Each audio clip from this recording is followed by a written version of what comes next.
우리는 어제 평화를 가져오는 지혜에 관한 말씀을 나누었습니다. 선행, 곧 그러니까 하나님의 말씀대로 살면서 온유한 성품을 가지고 그것을 행동으로 나타내는 모습을 가져야 한다라는 말씀을 나누었고요. 그리고 그러한 사람에게는 선한 성품의 열매들이 나타난다는 말씀도 나누었습니다.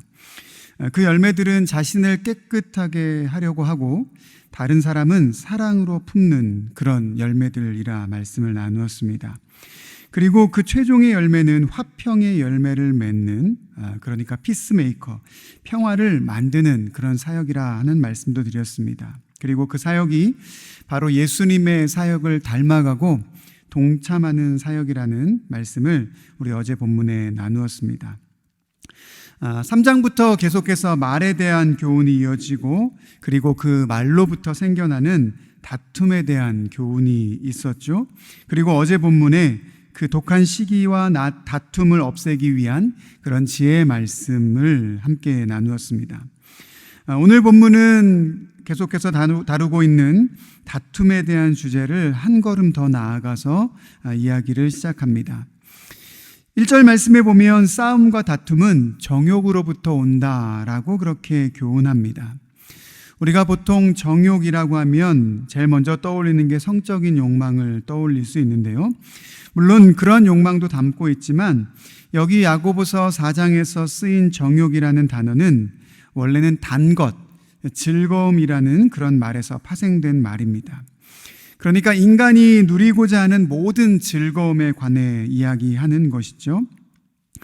2절 말씀에 보면 욕심을 내어도 얻지 못하고 능히 취하지 못한다라는 말로 이어지는 것을 보면 지금 야고보 사도가 다루고 있는 정욕은 사람들이 즐거움에 집착하는 그런 상태를 의미하는 것입니다.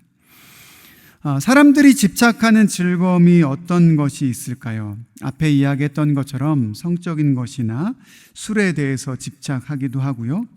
또 권력이나 또 자신의 자존심들을 세우기 위한 그런 것들에 자기 감정에 집착하곤 합니다. 그리고 많은 사람들이 돈에 대해서 집착을 하죠. 이것은 말할 것도 없을 것 같습니다.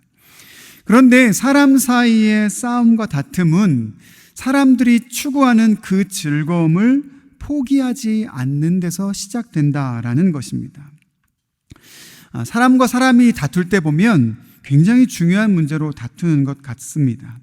어떤 집단이 분열되고 나누어지는 그런 과정을 보면 그 집단의 철학의 문제를 가지고 싸우는 것 같습니다.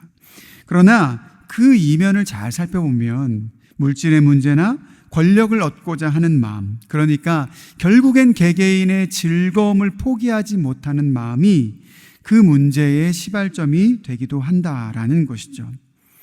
가족이나 혹은 부부 사이에서도 일어나는 다툼을 보면 가정을 세우기 위한 올바른 문제를 위해서 다투는 것 같지만 사실은 작은 자존심의 문제나 작은 개인의 즐거움의 문제로부터 그런 싸움들이 시작되는 것을 우리는 종종 살펴볼 수 있습니다. 그렇다면 사람 사이에 일어나는 이 다툼의 문제를 해결하는 방법은 아주 간단하죠. 오늘 교훈하는 것처럼 사람이 누릴 수 있는 추구하는 그런 즐거움을 포기할 줄 아는 성숙함을 가지면 되는 것입니다. 오늘 말씀 2절 하반절에 보면 너희가 얻지 못함은 구하지 아니하기 때문이다 라는 말씀이 있습니다. 이 말씀을 그냥 표면적으로만 보면 내 육신의 즐거움도 하나님께 구하면 그것이 무엇이든지 다 주시는구나, 이렇게 우리가 생각할 수 있는데요. 이 구절을 메시지 성경이라는 그 성경에 보면 이렇게 번역하고 있습니다. 여러분은 그런 것을 달라고 하나님께 구하지 않겠지요. 왜 그렇습니까? 여러분이 가질 수 없는 것을 구하고 있다는 것을 잘 알기 때문입니다. 어릴 때는 먹을 것 중에 달고 입에만 즐거운 것을 구합니다. 그러나 어른이 되면 단 것을 좋아하지 않죠. 물론 단 것은 맛있지만 그것이 건강에 나쁘다라는 것을 알기 때문입니다. 성숙해지면 즐거움만을 채우기 위한 것을 구하지 않습니다. 우리의 영적인 것에도 마찬가지입니다.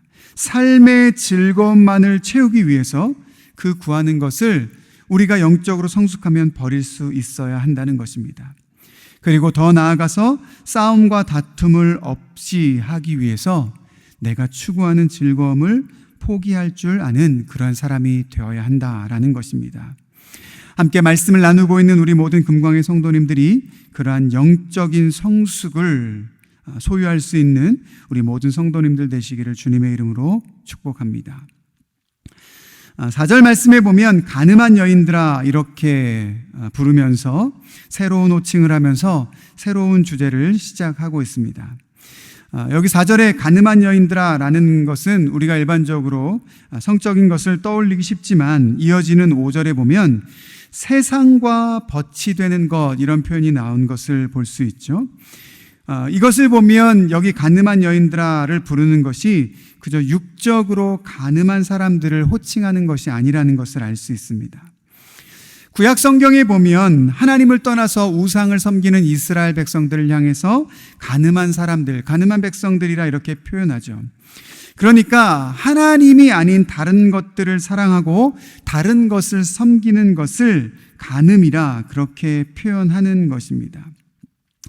여러분 1절과 3절에서 다룬 것처럼 관계가 깨어지도록 싸움과 다툼이 나도록 정욕과 즐거움을 버리지 못하는 그런 모습에 대해 말씀을 나누었죠.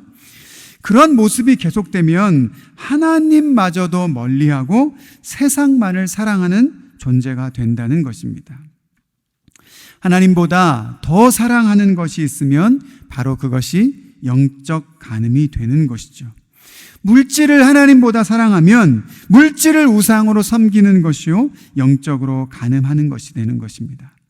권력을 사랑하고 남에게 인정받는 것을 사랑하는 것, 혹은 사람을 사랑하는 것, 어쩌면 가족을 사랑하되 하나님보다 더 사랑하면 그것은 영적인 간음을 범하는 것이라는 겁니다. 4절 하반부에는 어떻게 교훈합니까? 그런 사람은 하나님과 원수가 된다 그랬습니다.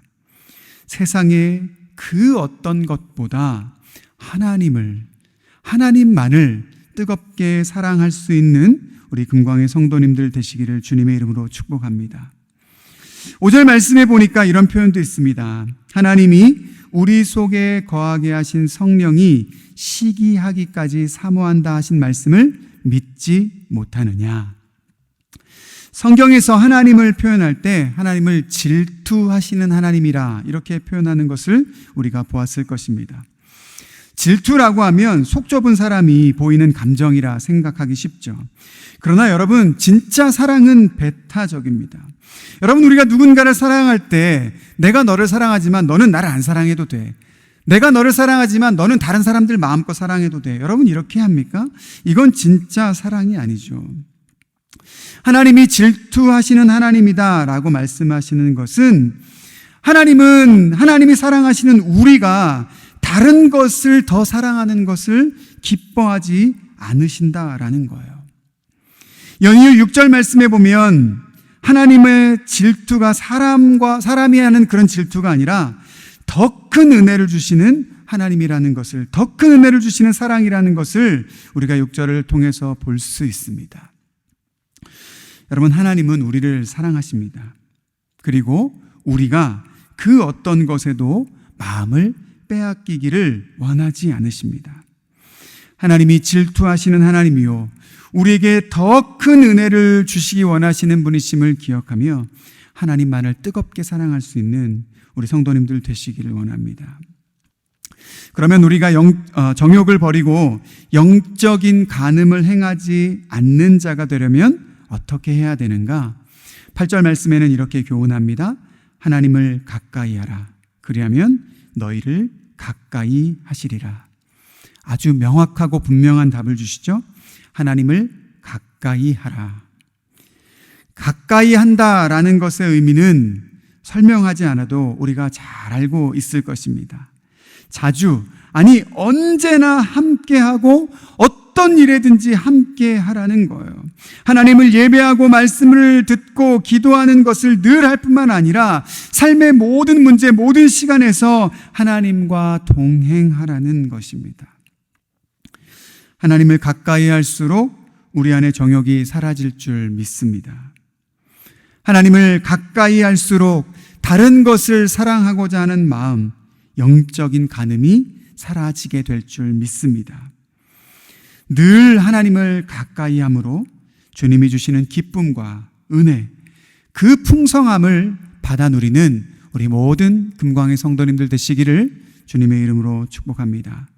이 시간 함께 나누었던 말씀을 기억하면서 기도의 자리로 나아가겠습니다.